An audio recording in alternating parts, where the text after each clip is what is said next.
This is Life Transformation Radio. Prepare to engage. Seatbelt activated. Download initiated.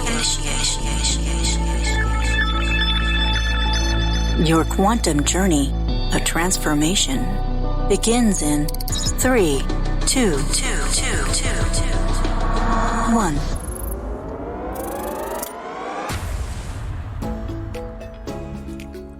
Welcome to Life Transformation Radio. Hi, everybody. I'm Rob Actis, best-selling author of The Law of Action, voice actor, business mindset coach, the podcast whisperer, and Mr. Action himself. Life Transformation Radio is heard in over 90 countries. Thank you for joining us from all around the world. So whether it's your first time joining us or you've been listening to Life Transformation Radio for some time, I want to personally thank you. Here at Life Transformation Radio, we are committed to share more about real life, love, the power of positivity, romance, and of course, laughter. We care about helping others find their internal drive and purpose. We celebrate life challenges and overcoming them. Please rate, review Life Transformation Radio on your favorite podcast platform. We are everywhere. And listen to us live on Mondays and Wednesdays with a special bonus episode today, Thursdays, recorded live right here on Clubhouse with an audience. Also, a personal invitation from me to you. Please join us on Facebook in the Life Transformation Radio community. On the show, my guests are amazing people who are forces for good in the world around them and live a life of transformation. My guest today does just that. Gary, Arndt, and I today discuss how travel is the ultimate act of personal transformation. So if you want to be more intellectually curious about the world, to explore the world through the lens of learning and learn through exploring this amazing world that we can discover ourselves, this is the show for you. Gary, welcome to Life Transformation Radio. Thank you for having me. Glad to have you here. All right, so we met here on Clubhouse, and I just thought you were just this beautiful soul. I just really have gotten to know you a little bit more, and I went to your Instagram, and I saw your incredible photographs. Like, wow. So why don't you share a little bit about your background in photography? And you have traveled like 200 countries around the world. Like, it's amazing. Yeah, so I had an internet company that I had started in the 1990s, and I sold it before the dot-com bubble burst, made a fair amount of money. And I started some other companies, did some other businesses, got bored, went back to school for a few years, studied geology and geophysics, and I really didn't know what to do. So I kind of hatched this idea of traveling around the world. When I sold my business, I sold it to an international company, and they had offices all over, and I kind of conned them into sending me around the world to go talk about, internet technology to them. So I did a 3-week whirlwind tour where I went to Tokyo, Taipei, Singapore, Frankfurt, London, Brussels, and Paris. And it's the first time I'd ever really been anywhere, really outside of the United States. And it was an incredibly eye-opening experience. And I did a couple trips outside the U.S. after that. But then I hatched this idea of just selling my house and traveling for a year. And when I told everyone this, everyone was kind of nonplussed about it because I've always kind of been the one who did things different. I was the first in my family to go to college. Everyone said, get a job. I started my own business. And so at this point in my life, they were just sort of like, okay, Gary's going to do his thing. And I secretly thought I'd be gone for 2 years, but I told everyone 1. And what happened is I just kind of never stopped. I literally traveled around the world homeless for about 9 years. And in that time, I've been to, as you mentioned, 200 countries and territories on the Traveler Century Club list. I've been to every U.S. state twice. I've been to every Canadian province 3 times. Lots of the tiniest islands and remote places in the world. I've been to Antarctica. I've literally done a landing and a takeoff on an aircraft carrier, swam with great white sharks in South Africa, you name it. I've been able to cram a lot in the last 14 years of my life. And one of the things I also learned was photography. When I started, I knew nothing about photography. I'd never really owned a camera. And I bought a camera that was really expensive, thinking that would take good photos. And the one thing I had going for me is I learned quickly that that's not how it worked. That I was taking awful photos the very start of my trip when I was in Hawaii. And I began a iterative process, something that I've applied to many different parts of my life towards improvement. And I went from a total novice in 6 years to being named Travel Photographer of the Year in North America. That's amazing. Like, that's amazing. And, you know, the one thing that people, just to go technical, because I tend to be a technical person sometimes in regards to photography and audio and video, is that people think that because they have the most expensive equipment, that they can, you know, recreate what the pros do. Well, the pros and the masters in the craft can do it with an iPhone or an Android phone. Probably not as good on an Android phone, but more better on an iPhone because, you know, iPhones are better. And I'm going to probably get hate mail, but that's okay. I don't care. You know, and it's really the spirit of who you are. And that's the one thing that I think people don't understand is that you are transmuting your spirit through what you're seeing. And there's so much more than just the tech. You know, the example I always use with technology is if you look at the greatest musicians in the world, they will have multi-million-dollar Stradivarius violins that they play. If you take a Stradivarius and you don't know how to play the violin, you're not going to make music from it, right? You have to have the skill first to then be able to do something with an instrument like that. And with photography, the reason why great photographers have great cameras is because they have technical problems they need to solve. So when I bought my last camera, it was specifically because I wanted a full frame camera that allowed me to take pictures in lower light. That was the reason. And I always tell people when they want to buy a new camera, it's like, well, what is this going to solve? Because take better pictures is not something that new cameras do. You have to have a technical problem. And the same is true in, you know, even like podcasting. And I'm sure you've seen this. I'm on some podcast groups and people are going to launch a podcast. And the first thing they do is they build out a multi-$1,000 studio before they even have any guests or have developed any sort of interviewing technique. Right. You can do the stair step, build the foundation and move up. So I don't ever do this, but I want to do it for you, Gary, is if you are able to, you're not driving while you're listening to this, go to Gary's Instagram. It's Everything Everywhere. So it's at Everything Everywhere. And just look at his photos. And as we're talking, you can just see his photos. I think they're pretty remarkable. And I have really enjoyed them. I think you will too. So let's talk about transformation. Like, where did the transformation come? So you sold your company. And then all of a sudden you just said, I'm going to be homeless, but homeless in a different way. Like, where was that transformation? How did that occur? What were you thinking? That's a big leap. Now, you said that you were, you know, pretty adventurous and you were kind of went to the beat of your own drum, but what was that like to make that decision? Well, it didn't happen overnight. Like I said, when I sold the company, I went on this tour. That kind of opened my eyes to the rest of the world. And growing up, like I said, I was the first person from my family to go to college. We never really traveled anywhere. I famously love to tell people I never saw saltwater till I was 21 years old because I grew up in the Midwest and never even been to the coast. Wow. So it was a process that happened over time. And when I made the decision to travel, to sell my house, I announced it to everyone. Again, I didn't get the reaction I thought I would get because everyone sort of thought that this was really kind of in character for me. But when I began traveling, I had several different periods where I had to make very serious adjustments. Normally, when you go on a trip, in the back of your mind is the knowledge that this trip will end. Whether it's a good trip or a bad trip, you're eventually going home after a week or two. And I remember being in Hawaii, and it just dawned on me. It's like, I can't go home. There is no home. This is it right now. Where I am, where I'm standing, this is all I got. Wow. And that was a huge change for me. And over the last 15 years, I have slept in hundreds of beds, in tons of rooms, some very nice, some very not so nice.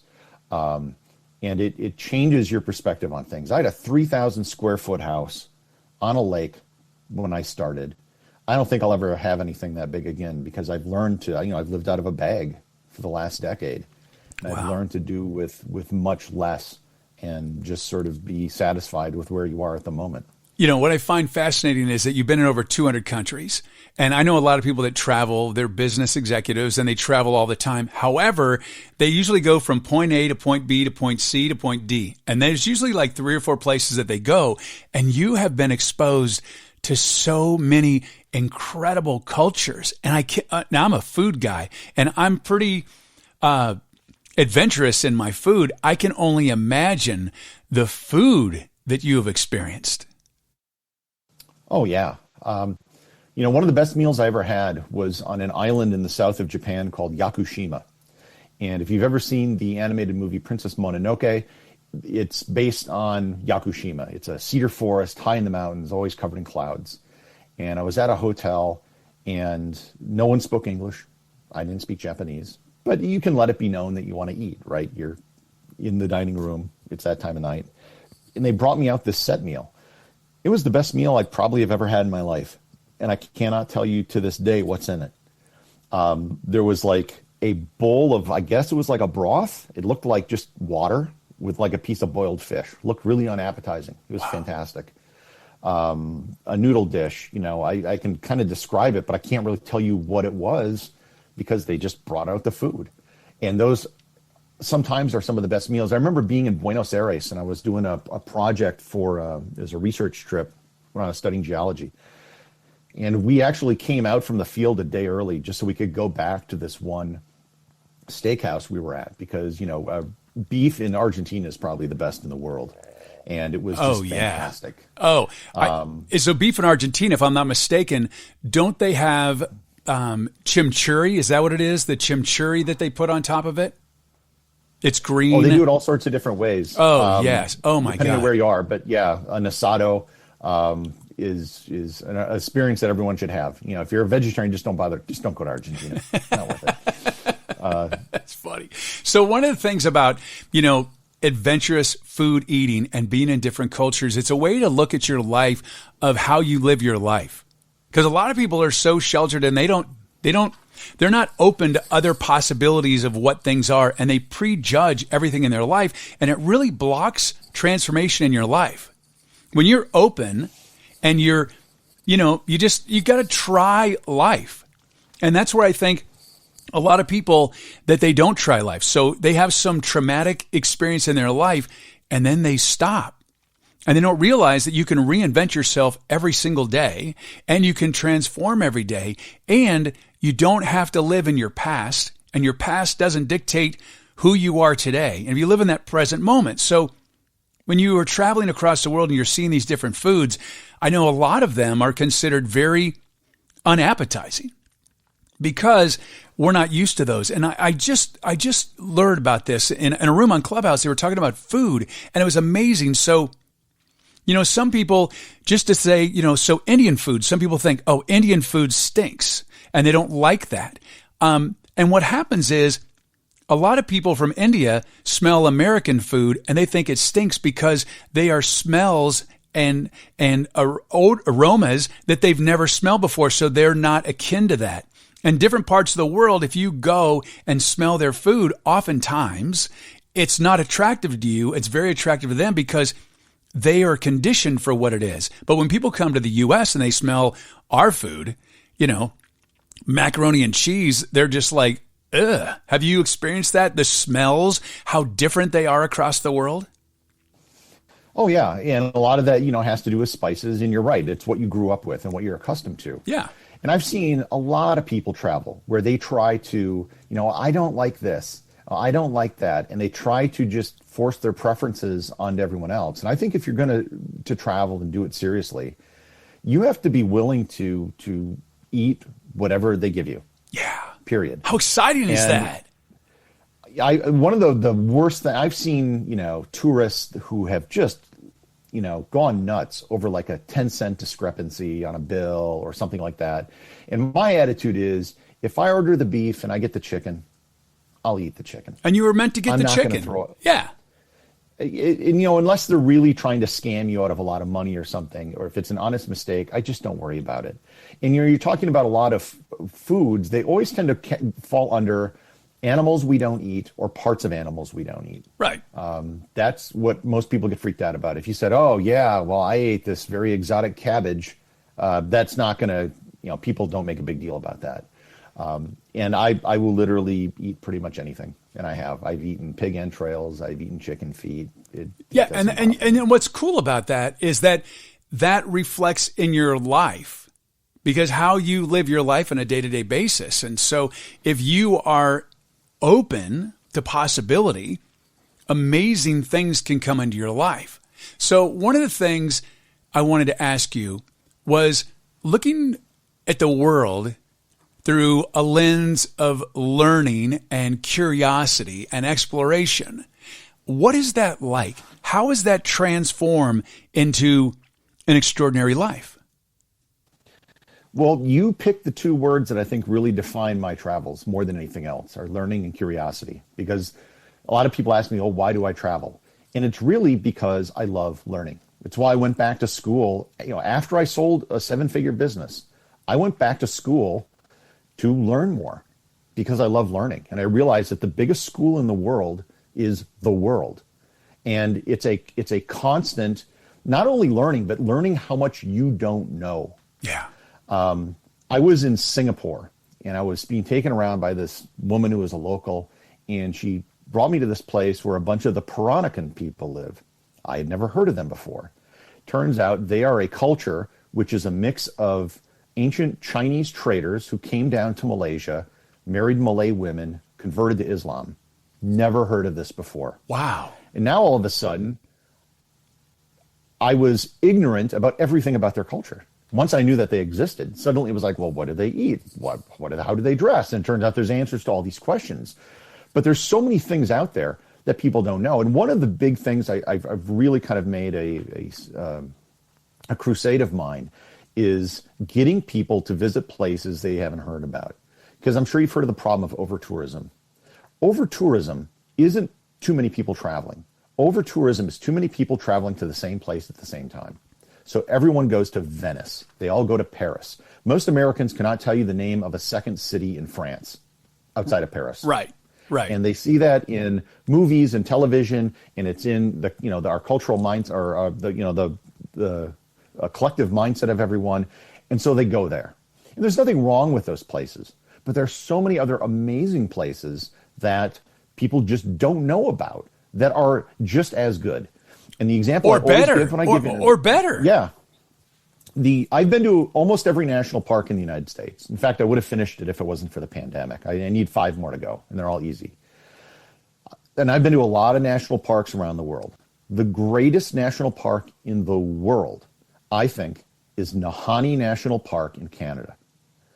Most Canadians have never heard of Nahani. I'm betting most people listening to this have never heard of it. It gets 800 visitors a year compared to, 3 million that go to Yellowstone. Right. More people may enter Yellowstone in an hour on peak season than enter Nahani all year. And the reason is it's hard to get to. It's in the Northwest Territories. There are no roads. You have to fly in on a float plane. It's hard. And as a result, people don't do it, whereas they can go on the bus trip. The city of Padua in Italy is a 20-minute train ride from Venice. It's one of the best cities in Europe. It has one of the biggest public squares. It has one of the best cathedrals, the oldest botanical garden, one of the oldest universities. It has the Scrivingi Chapel, which is a precursor to the Sistine Chapel.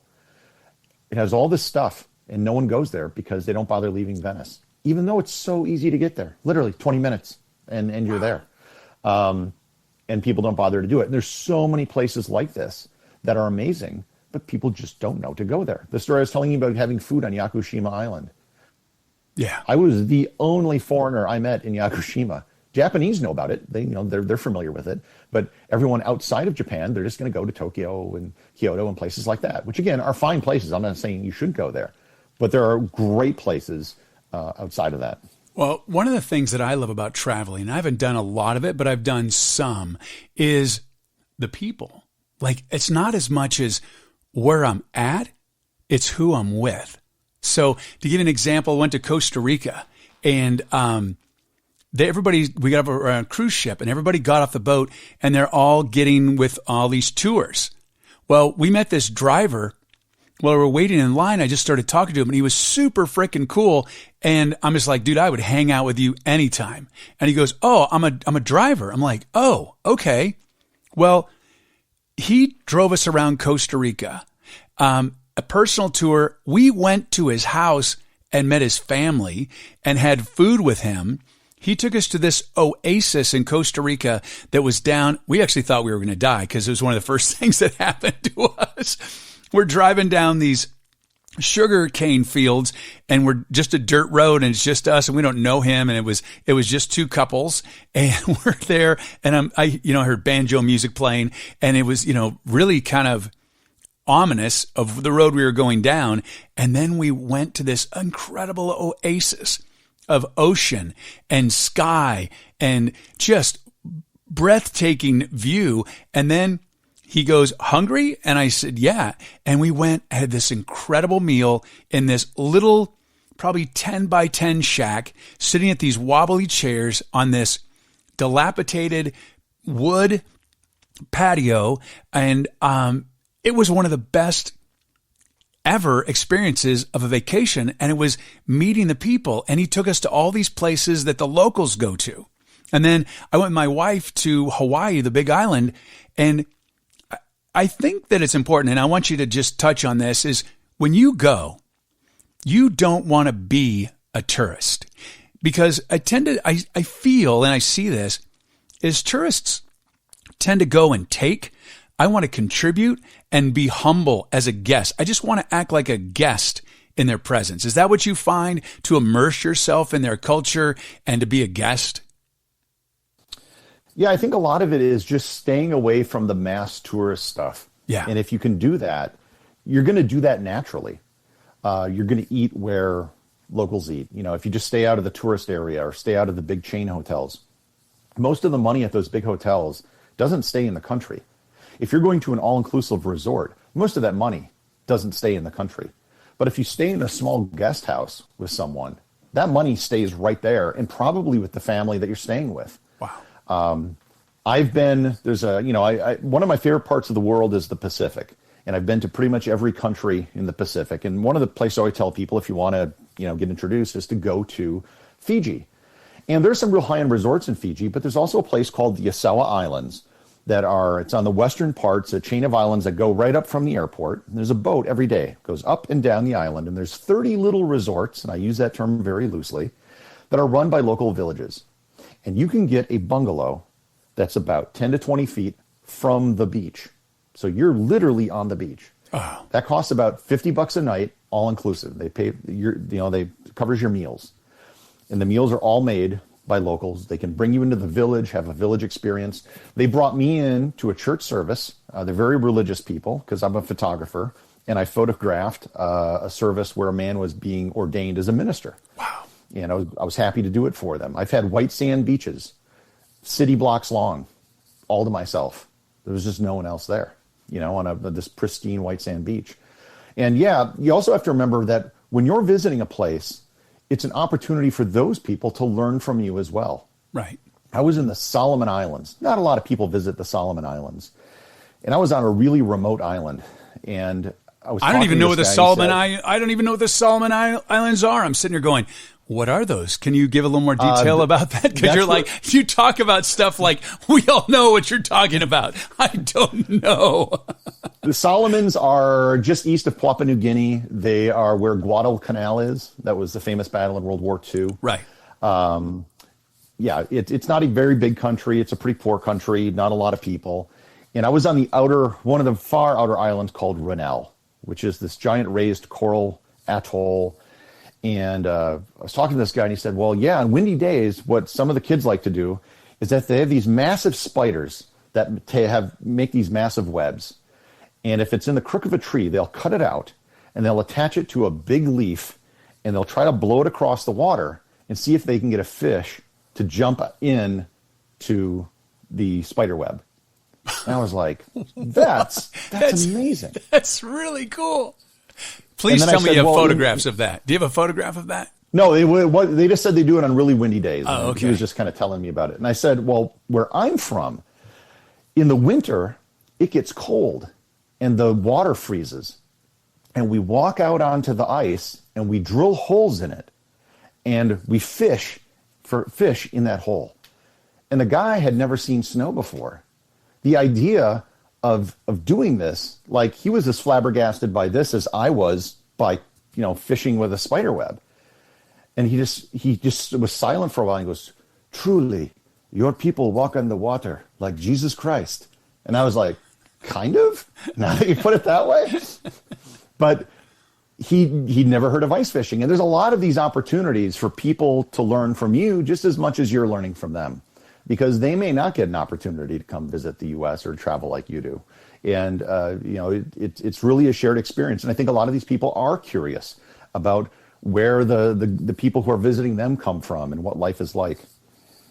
Have you become stronger in all of your travels? I know that, across the world, there's some scary places and you really have to dig deep and just be okay to be there. And also there's uncomfortable places. Has that been a transformation for you, or has that just been very easy?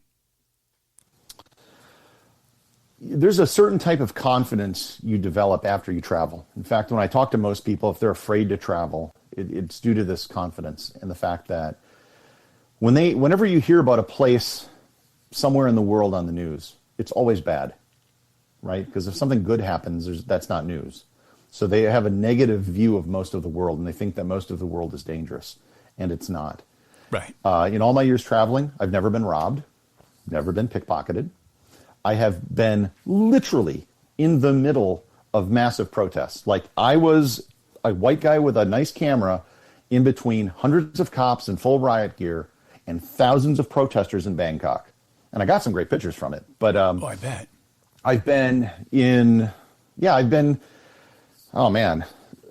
Lots of different situations. But you develop a kind of a second sense.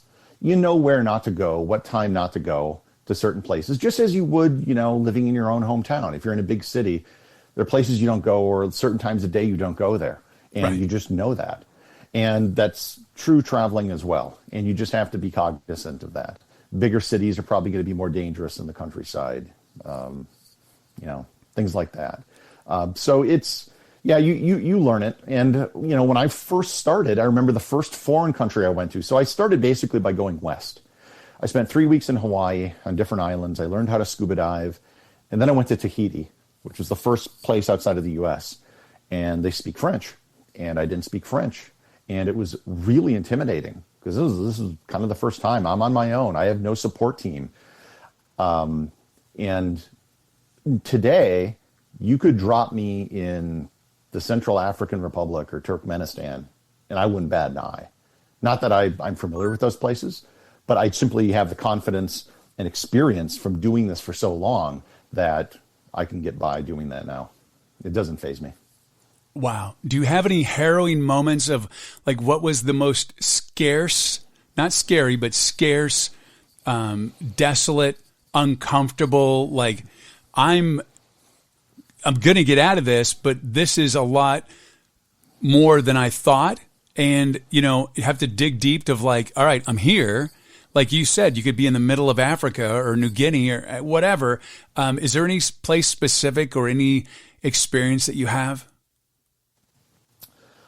The one that probably scared me the most was I was in Taipei for the National Day celebration, and they had a big fireworks display.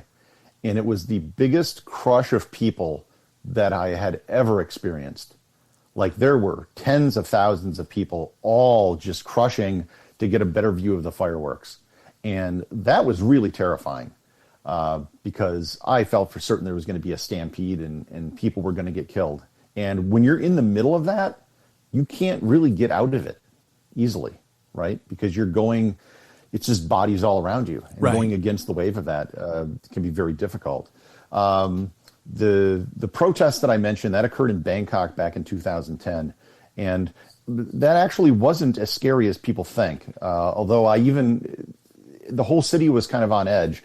And what I did is I developed a backup plan. I talked to a local taxi driver who was always at the corner near where I was staying. I basically said, look, if things go down, here, I will pay you $150, which would be an amazing, ride for him, to take me to Pattaya, which is a city like an hour away.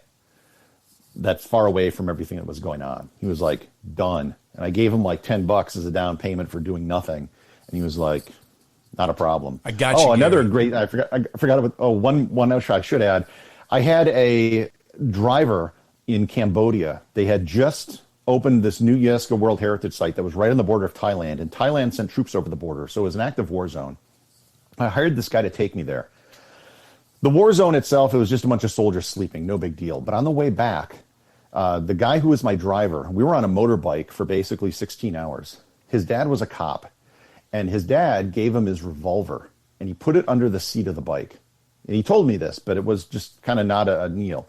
On the way back, we rest. We're on the side of the road. It's dark, and these two guys come up and start speaking Khmer.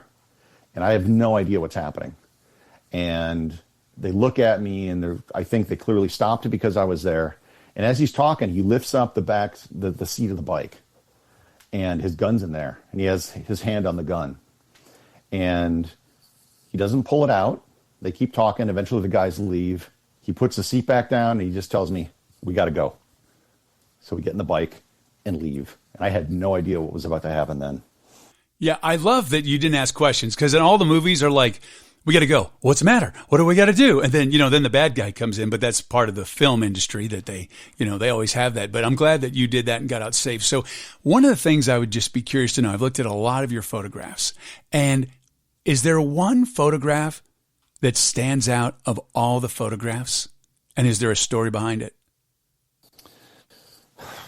Oh boy. I've taken hundreds of thousands. I know. I just want to know if there's one photograph, like one moment that you captured that's just like, wow, I captured this. There's one. I was in Ethiopia, and I was in Lalibela, which have the churches carved out of rock. And there was this Coptic priest, and he got a call on his cell phone. And he's leaving the church to get a better signal, and he walks right past me. And he has all this traditional, priestly clothing on, and a prayer book, and his cell phone. And I grab a shot of him just as he's going by, and the light was perfect. And I called that photo Answering the Call, because it's this juxtaposition of modern, with tradition. I was in the island of Dominica in the Caribbean, and I was about 100 yards away from this large waterfall called Trafalgar Falls. And there was a woman sitting in front of the falls. And while she was there, she got up, stood perfectly, put her arms out, and posed, and then sat back down. And I managed to get a photo of her as she had her arms outstretched. Wow. I have no idea who she was to this day, but yeah, it was amazing. Yeah, it's so hard to pick it to just one. Photographing polar bears up in Churchill, Manitoba was an amazing experience. We had one day where we saw 43 polar bears. And when you're in a tundra buggy, they'll come. They're not friendly. They're not friendly. Oh no, they'll kill you in a second. Exactly. But you're basically in a monster truck, and so even if they stand up, they can't reach you. And hopefully. I had some great photos from that. Man, yeah, it's hard to pick one. I've had great landscape shots. I have one of a lightning bolt over Jasper National Park that I took. And getting lightning photos is kind of just luck. You just have to kind of be at the right place at the right time. Yeah. All right. So it was hard for you to pick one photo out of your hundreds of thousands. And this is going to be a really easy question for you. What is your why? To learn. That's really always been, I was the kid who read the encyclopedia growing up, right? I was that kid. I'm the guy who can get lost in Wikipedia for hours because I'll go from one article to the next, to the next, to the next. And I always, when I go to a new country or a new place, I'll usually not get a travel guidebook. What I'll get is a history book. Wow. And usually about some part of history that's often overlooked. Because, for example, when I was in Vietnam, everyone back home, all they wanted to know was, well, what do they think of the Vietnam War? Because that's their only frame of reference for Vietnam. The United States had the Vietnam War. What happened before, what happened after, they have no clue. That's it. That's all they know. So learning more about that was really important. If you go to Germany or Japan, people say, oh, World War II. It's like, well, yeah, but what happened after that? Because there's really interesting stories about these places and how they got to be the modern countries they are. And so that is kind of really what motivates me. And I've ended up going to over 400 UNESCO World Heritage sites. And these are kind of they can be anything from abandoned steel mills like you'll have in the Saarland in Germany, what I've been to, the Volkingen Ironworks, to Roman ruins, to the pyramids, things like that. And a lot of people know of the big ones like the pyramids or the Taj Mahal, but there's many others that are just as fascinating that don't get the attention. And I've really gone out of my way to try to visit most of those, including all of them in the U.S. and Canada. Wow. Well, want to let you know that this is Life Transformation Radio. We are live on Clubhouse. We have an audience. If you're in the audience and you would like to ask Gary a question about his world travels all around the world and his amazing photographs, please go ahead and raise your hand. I'll bring you up and welcome you to the stage. Fascinating, Gary. It's just unbelievable all the things that you have done. And, just what's one thing that you could say for someone who is just wants to travel when the world opens up again in whatever way it opens up, and they just don't feel comfortable? What is one way that they can have an interpersonal transformation of know that it's okay? And what advice would you give them? Go somewhere that isn't as scary then. If your concern is fear and you've never been anywhere, go to London. That's easy to do. There are flights there all the time. You can speak the language, not a problem. And then when you're in London, go to Amsterdam. Believe it or not, pretty much everybody in the Netherlands speaks English. Literally, so many people speak English that it's impossible to learn Dutch, because if you try to speak Dutch, they'll know that you don't understand Dutch and they'll speak English. Any place pretty much in Northern Europe is like that. You can go to Singapore. Not a problem. Very safe, very clean, very modern city. Everyone speaks English. There are a lot of places in the world like that. And just go there first, right? If you go to Singapore, you are very clearly not going to be in a Western country. Yet you wouldn't have any problem getting around. There's no danger of anything. And from Singapore, you can do a trip into Malaysia. You can get a train and go to Kuala Lumpur, a place like that. And Malaysia is a great country too. And there's a lot of places you could then take trips to Indonesia, different parts of Malaysia, out on Borneo, which is fascinating, and just take it in baby steps. And once you're on the road, once you're there, then it's no longer scary. Love it. Love it. All right. Ame has a question. Ame? Well, hello, Rob. Hi, Gary. It is a fabulous pleasure to meet you. I adore your Instagram account. I love to travel vicariously through you. Thank you. I have a question. So for me, travel is all about food culture, those. Oh, I think she broke up. There you go. Families you get to meet, those families you get to meet that are part of, the beyond the front door type of thing. Tell me, when you travel, do you have a country that you think, oh, that was great food, I want to go back? My top countries for food are Japan, Argentina, Spain, China. Yeah, there are so many. It's not a coincidence that a lot of the great cuisines of the world will have restaurants in a major city. And that's because those cuisines are unique enough that they're going to have those places. And I'm actually also a fan of Arab food, which probably doesn't get as much attention because in many ways it's rather simple. You're just having, usually some sort of grilled meat, some sort of flatbread, different types of dips or sauces or things like that. But I could, when I'm in an Arab country, I'll just eat that all the time, no problem, and all day long. And I could never run out of that. Wow. Gary, thanks so much for sharing your photographs via Instagram. And you can reach Gary at Gary Arndt Gary Arndt at Clubhouse. Everything, Everywhere on Instagram. You can also reach him on the web at everything-everywhere.com. And Learn more about Gary. Super, super cool guy. You can find him oftentimes on Clubhouse and a lot of the rooms that I'm in. So thank you, Gary, for being here today. I really appreciate it.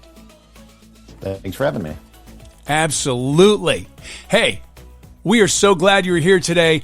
And when you do reach out, please let Gary know that you listened to this episode on Life Transformation Radio. Thank you so much for your support and taking the time out of your busy and precious day to listen. I so appreciate it. Thank you for allowing me, along with my guest Gary, to touch your heart, move your soul, and inspire you to a life of transformation. Until next time. This is Life Transformation Radio. Download complete.